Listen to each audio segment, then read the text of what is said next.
एक छोटे से गांव में हमजा नाम का एक लड़का रहता था। वह किसी भी अन्य बच्चे की तरह था। वह खेलता था, हंसता था और शरारत करता था। लेकिन एक चीज थी जिसके बारे में वह हमेशा शिकायत करता था। समय।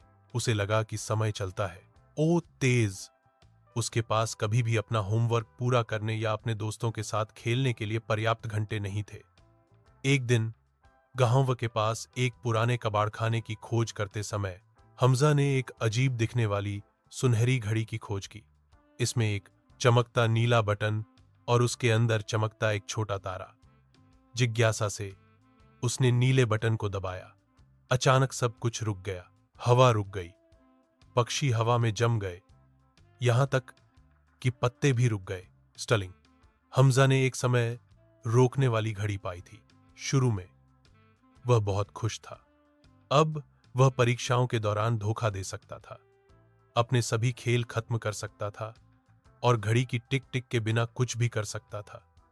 लेकिन धीरे धीरे उसने न शुरू कर दिया। कुछ तो देखो। सब कुछ जम जाने से जीवन में कोई खुशी नहीं थी। मुस्कुराहटें, हंसी, हरकत, सब कुछ गायब हो गया। वह पूरी तरह से अकेला था, एक शांत दुनिया में फंसा हुआ। एक दिन अपनी मां को पुकारते हुए वह और उसे एक मूर्ति की तरह स्थिर खड़े देखकर हमजा आंसुओं में फूट पड़ा।